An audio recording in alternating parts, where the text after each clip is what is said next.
प्यारे दोस्तों, आज हम आपको बंदर का तमाशा दिखाने वाले मदारी और एक अल्लाह के वली का वाक़या सुनाने वाले हैं। जब मदारी ने अल्लाह के वली को तमाशा दिखाया तो अल्लाह के वली ने उसके साथ क्या किया, आगे हम आपको वीडियो में बताएंगे।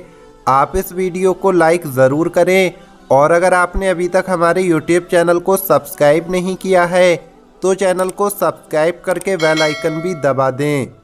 तो चलिए वीडियो शुरू करते हैं। दोस्तों, एक मर्तबा अल्लाह के वली हज़रत लाल शहबाज कलंदर कहीं तशरीफ़ ले जा रहे थे कि अचानक आपको रास्ते में एक बंदर नचाने वाला मदारी दिखाई दिया जो कि खेल तमाशा दिखाता था। उसके साथ उसका बंदर भी मौजूद था। हज़रत लाल शहबाज कलंदर उसके करीब गए और आपने उससे पूछा, तुम कौन हो? तो वो कहने लगा, मैं कलंदर हूँ। उस ज़माने में तमाशा दिखाने वाले को कलंदर कहते थे। आप उसका ये जवाब सुनकर मुस्कुरा उठे और आपको मुस्कुराता देख उस मदारी को ये बात पसंद नहीं आई कि आप उसकी बात सुनकर मुस्कुरा दिए। उसने सोचा कि शायद मैं मदारी हूँ इसलिए ये मुस्कुरा रहे हैं। आखिरकार वो आपसे पूछ बैठा, आप बताइए आप कौन हो? तो आपने फरमाया, मैं कलंदर हूँ। वो मदारी बड़ा हैरान हुआ और कहने लगा, आपके पास ना तो कोई बंदर है और ना तो कोई डुगडुगी है, आप तमाशा कैसे दिखाते हैं? अल्लाह के वली कलंदर शहबाज ने फरमाया, पहले तुम अपना तमाशा दिखाओ, उसके बाद हम भी तुम्हें कुछ दिखाएंगे। आपका ये फरमान सुनकर उस मदारी ने अपनी डुगडुगी उठाई और डुगडुगी बजाने लगा। उसकी डुगडुगी की आवाज़ सुनकर बंदर नाचने लगा और तरह तरह के करतब दिखाने लगा। उसके बाद उस मदारी ने कहा कि आप दिखाइए, आप कौन सा तमाशा दिखाते हैं? हज़रत उसकी ये बात सुनकर दो पेड़ों की टहनी पर खड़े हो गए और उस मदारी से कहा कि तुम नीचे से गुजर जाओ, मगर याद रखना आगे जाकर कभी वापस मत पलटना। जब वो तमाशा दिखाने वाला मदारी आपके नीचे से गुजरा तो सारा नज़ारा ही बदल चुका था। न सूरज की धूप थी, न गर्दो गुबार। सामने खूबसूरत पहाड़ और खूबसूरत नज़ारे थे। हरी भरी वादियाँ थी। मौसम भी बहुत अच्छा था, ना मौसम ठंडा और ना गर्म था। अभी वो मदारी परेशानी के आलम में इसी सोच में गुम था कि इतने में वो क्या देखता है कि सामने से एक बहुत बड़ा लश्कर घोड़े पर सवार होकर उसकी तरफ आ रहा है। उसने लश्कर को देखकर सोचा कि लगता है आज तो मैं मारा जाऊंगा, लगता है आज तो मेरी जान गई। लश्कर उसके पास आया और उनमें से सूबे का सालार बाहर निकला। इससे पहले वो मदारी कुछ कहता, सूबे के सालार ने कहा, बादशाह सलामत, आप कहाँ गायब हो गए थे? हम आपको कब से ढूंढ रहे हैं।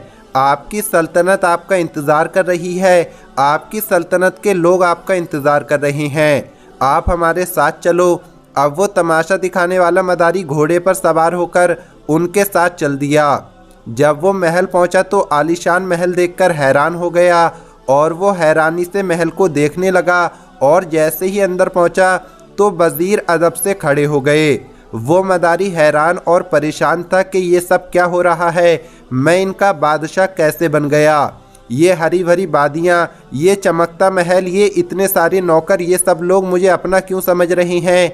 इसके बाद वो तमाशा दिखाने वाला मदारी सब कुछ भूलकर नहा धोकर शाही लिबास पहनकर तख्त पर बैठ गया। उसके बाद वक्त गुजरता गया। मदारी अब बूढ़ा हो चुका था, जिस्म से जान और मुंह से जायका चला गया, यानी वो इंसान बुढ़ापे की हद तक पहुंच चुका था। एक दिन वही शख्स दरिया के किनारे बैठा हुआ सोच रहा था कि आखिर मेरे साथ क्या हुआ है।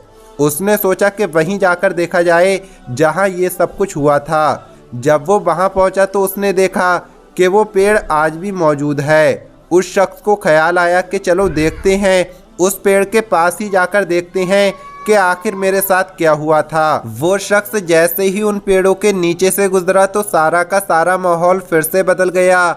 जो गुजरा हुआ वक्त था वो फिर से बदल गया। उसकी हालत जो बुढ़ापे की थी वो वापस बदल गई और वो सल्तनत, वो वज़ीर, वो सिपाही सब पीछे छूट गए और वो वापस अपने बंदर और अल्लाह के वली कलंदर शहबाज के पास पहुंच गया।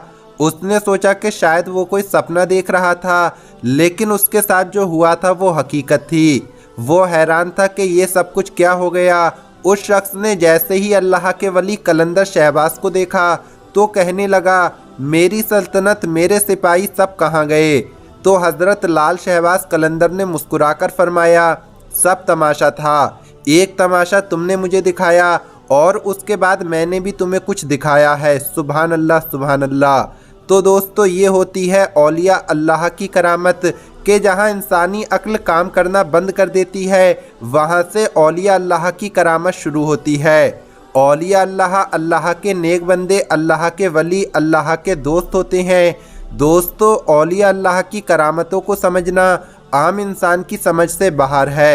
दोस्तों, जब हज़रत मोहम्मद मुस्तफ़ा सल्लल्लाहु ताला अलैहि वसल्लम के ग़ुलामों का ये आलम है, तो हमारे प्यारे नबी की शान का आलम क्या होगा? मोहताज का जब ये आलम है तो मुख्तार का आलम क्या होगा?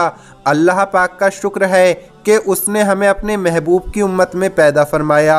अल्लाह पाक हमें नबी करीम हुजूर सल्लल्लाहु ताला अलैहि वसल्लम की सुन्नतों पर अमल करने की तौफीक अता फरमाए।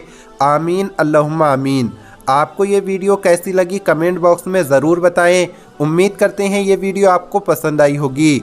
अगर ये वीडियो आपको पसंद आई हो तो इसे लाइक ज़रूर करें। मिलेंगे अगली वीडियो में। अस्सलामु अलैकुम, अल्लाह हाफिज़।